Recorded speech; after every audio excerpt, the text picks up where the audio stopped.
Jadi merujuk ke putusan MK ini, dapat disimpulkan Bupati Bengkulu Selatan Gusnan Mulyadi tidak bisa kembali mencalon sebagai Bupati Bengkulu Selatan. Dan Gubernur Bengkulu, Rohidin Mersyah, terancam juga tidak bisa mencalon sebagai gubernur. Tapi Bupati Bengkulu Selatan Gusnan Mulyadi bisa mencalon sebagai calon gubernur atau calon wakil gubernur. Kecuali nanti ada gugatan baru yang dikabulkan MK atau ada aturan-aturan baru. Karena aturan ini kapanpun bisa berubah. Persyaratan wakil presiden, calon presiden wakil presiden bisa berubah dalam tempo sesingkat-singkatnya ya.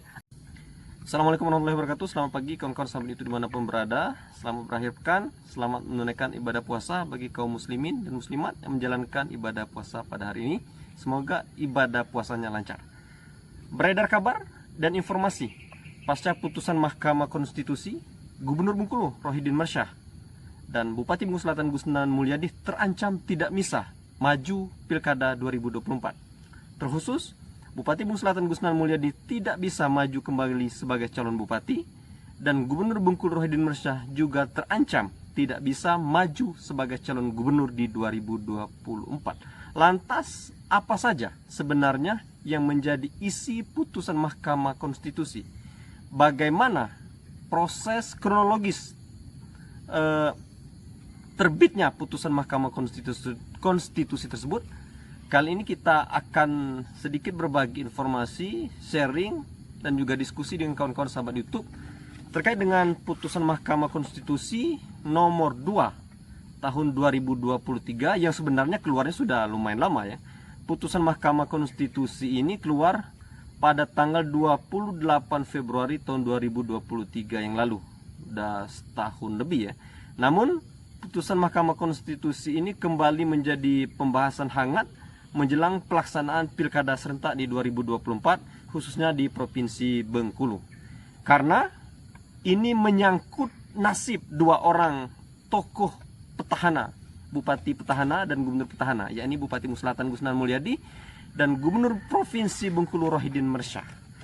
Jadi bahasa sederhananya seperti ini, bahwa putusan Mahkamah Konstitusi nomor 2 tahun 2023 yang lalu ini merupakan tindak lanjut dari gugatan Bupati Kutai Kartanegara Edi Damansyah. Jadi Edi Damansyah ini menggugat ke Mahkamah Konstitusi. Jadi intinya ini terkait dengan persyaratan calon yang akan maju di pemilihan kepala daerah dan wakil kepala daerah. Yang mana kita buka catatan dulu nih ya, biar nggak salah. Meskipun salah nggak terlalu banyak salahnya.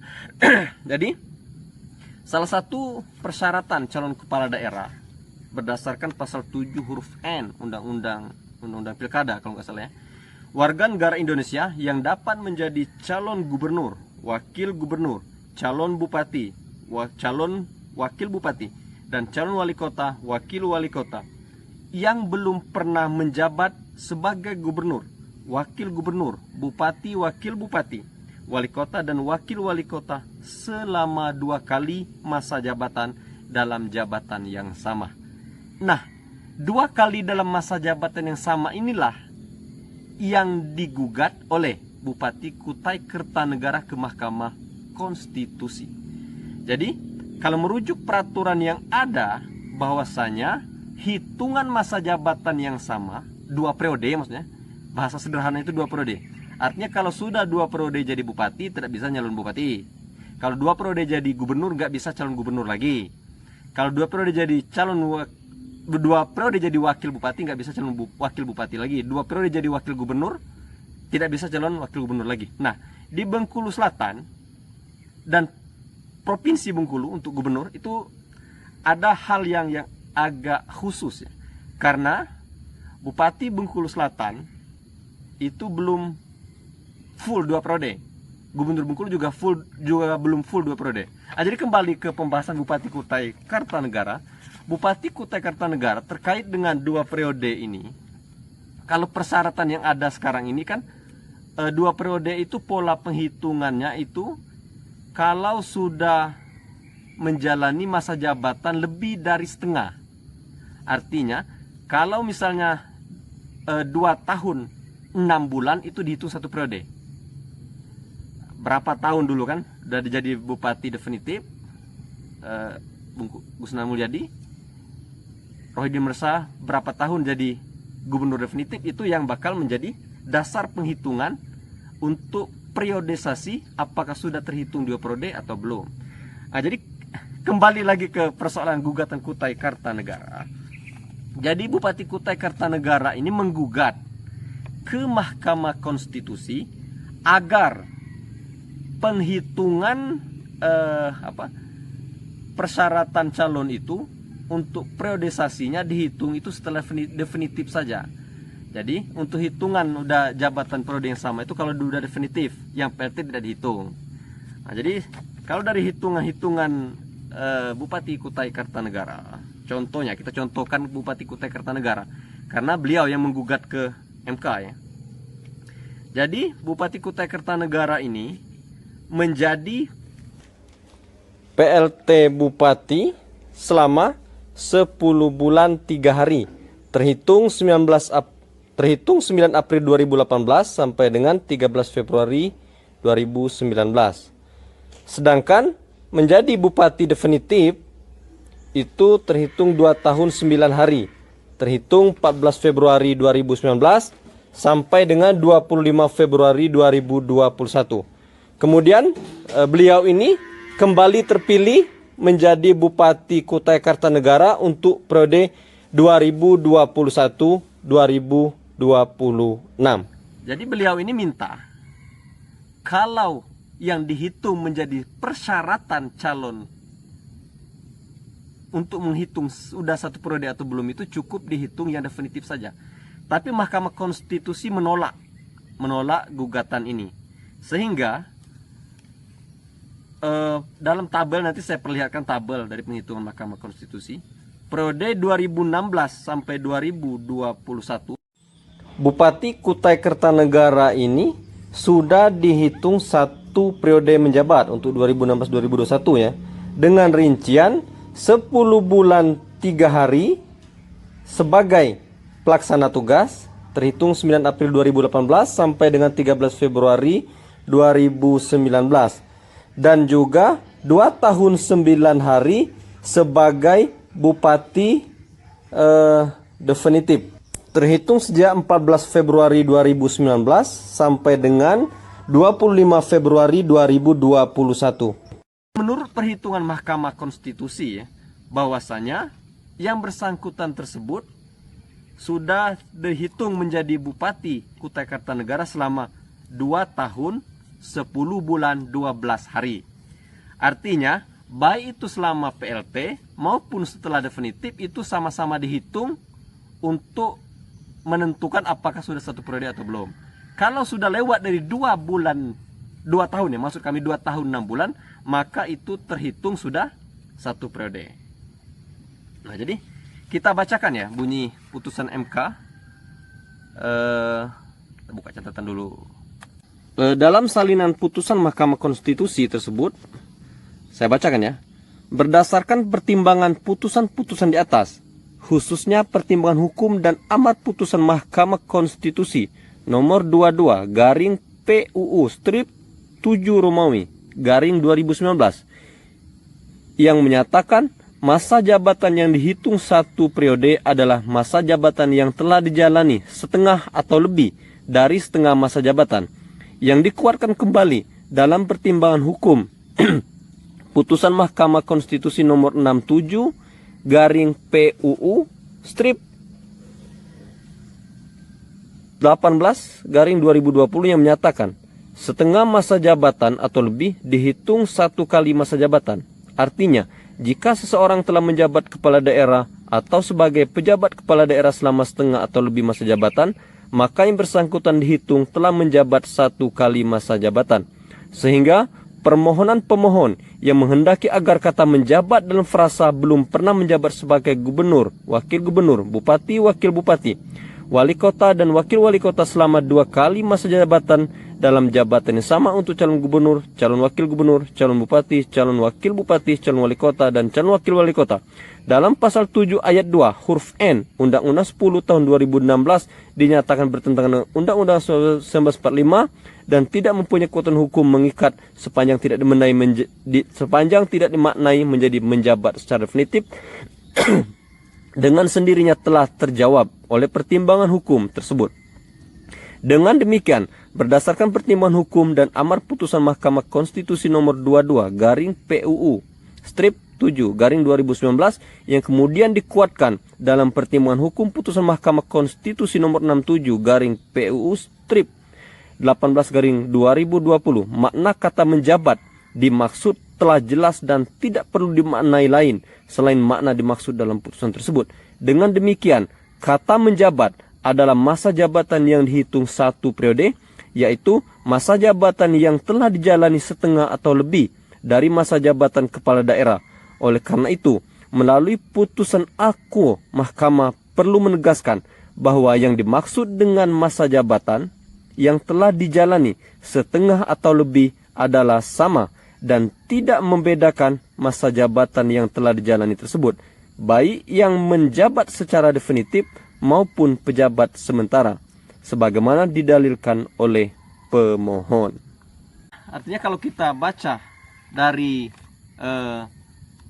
salinan putusan Mahkamah Konstitusi tersebut, sudah jelas bahwasanya untuk penghitungan periodisasi, apakah sudah terhitung 1 periode atau belum, itu dihitung semua, baik itu selama menjabat penjabat sementara atau PLT dan juga secara definitif. Nah, jadi kalau kita lihat untuk Bapak Bupati Musi Selatan Gusnan Mulyadi, jadi kalau dihitung dari penjabat atau PLT Bupati dan definitif, itu dari catatan saya bahwa Gusnan Mulyadi itu dilantik sebagai PLT tanggal 17 Mei 2018. Nah, dan masa jabatan Gusnan Mulyadi ini berakhir pada tanggal 17 Februari 2021. Artinya kalau kita lihat dari total masa jabatan Gusnan ini untuk periode sisa masa jabatan 2016-2021 yang menggantikan Dirwan Mahmud kemarin. Gusnan ini kan wakil bupati dulu. Dirwan Mahmud tersandung hukum OTT KPK. Bupatinya Gusnan Mulyadi dilantik menjadi PLT Bupati pada tanggal 17 Mei 2018. Jadi kalau hitung-hitungannya 17 Mei 2018 sampai dengan 17 Februari 2021 kemarin beliau menjabat, itu sudah lebih dari 2 tahun 6 bulan. Artinya beliau ini 2 tahun 9 bulan menjabat sebagai bupati kalau mengikuti hitung-hitungan ala penghitungan Mahkamah Konstitusi tadi ya. Jadi misal ya, nanti ada juga yang bertanya mungkin, kan kemarin Gusnan Mulyadi pernah cuti pilkada. Cuti pilkada itu misalkan juga dipotong ya, itu tetap masa jabatan Gusnan udah lebih dari 2 tahun 6 bulan untuk masa jabatan 2016-2021 kemarin. Karena beliau itu cuti pilkada itu hanya 2 bulan 9 hari. Jadi kalau dihitung dikurangkan juga ya, itu tetap lebih dari 2 tahun 6 bulan. Karena beliau cuti itu sejak tanggal 26 September sampai 5 Desember 2020, yang mana kala itu penjabat bupatinya adalah Pak Isnan Fajri yang saat ini menjadi Sekda Provinsi Bengkulu. Nah, tapi itu misalkan juga ya, ada berargumen nanti bahwasanya masa jabatan Gusnan ini belum 2 tahun 6 bulan, misal digabungkan definitif dan PLT, karena beliau itu ada cuti sekitar 2 bulan 9 hari, itu juga belum ditotalkan juga, itu tetap melebihi 2 tahun 6 bulan. Namun pada dasarnya cuti itu tetap berstatus bupati, tapi bupati lagi cuti. Kenapa masih disebut berstatus bupati? Karena kalau saya baca dari berbagai berita bahwasanya selama cuti pilkada itu kepala daerah tetap menerima gaji dari negara, tetap menerima gaji. Hanya saja tunjangan dan lain-lain itu yang nggak ada, tunjangan dan lain-lain nggak ada. Dia hanya tetap menerima gaji. Artinya tetap dihitung sebagai bupati. Kalau menurut saya seperti itu. Nah begitu juga dengan Gubernur Bengkulu, Rohidin Mersyah. Kalau dari berbagai literatur, berita-berita yang saya baca, bahwanya Rohidin itu menjabat Gubernur Bengkulu itu selama 3 tahun 8 bulan. Terhitung sejak dilantik sebagai PLP ini 2017 sampai 12 Februari 2021. Artinya, kalau saya baca, ini pendapat saya, yang lain silahkan berbeda boleh. Pendapat saya bahwasanya Gubernur Bengkulu Rohidin Mersyah dan Bupati Bengkulu Selatan itu untuk periode 2016-2021 sama-sama sudah dihitung satu periode. Sama-sama sudah dihitung satu periode karena sudah lebih menjabat, sudah lebih dari 2,5 tahun. Hitungannya tadi, Rohidin itu dari PLT sampai berakhir masa jabatan itu sudah 3 tahun 8 bulan, dan Bupati Bengkulu Selatan itu 2 tahun 9 bulan. Terhitung 17 Mei 2018 sampai berakhirnya masa jabatan 17 Februari 2021.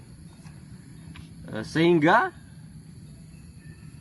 saya baca juga di berbagai media online, beberapa pengamat hukum juga menyebut bahwasanya secara peraturan perundang-undangan yang ada saat ini, ditambah lagi dengan pasca keluarnya putusan Mahkamah Konstitusi bahwa Gubernur Bengkulu Rohidin Mersyah itu tidak bisa lagi mencalonkan sebagai gubernur Provinsi Bengkulu, dan juga Bupati Bengkulu Selatan Gusnan Mulyadi tidak bisa lagi mencalon sebagai Bupati Bengkulu Selatan karena sudah diperoleh sisa 2016-2021 dihitung satu periode, dan periode 2021 sampai menjabat saat ini itu dihitung satu periode, artinya sudah 2 periode. Kecuali nanti ada gugatan baru yang dikabulkan MK atau ada aturan-aturan baru, karena aturan ini kapanpun bisa berubah. Persyaratan wakil presiden, calon presiden, wakil presiden bisa berubah dalam tempo sesingkat-singkatnya ya, apalagi calon kepala daerah, artinya bisa juga ini berubah nantinya. Namun untuk beberapa penyeimbang nanti kita akan tampilkan juga berbagai pendapat dari praktisi hukum yang ada di Bengkulu Selatan maupun praktisi hukum yang ada di daerah-daerah lain. Tetap nantikan di channel ini. Jadi itu tadi terkait dengan putusan Mahkamah Konstitusi nomor 2 tahun 2023.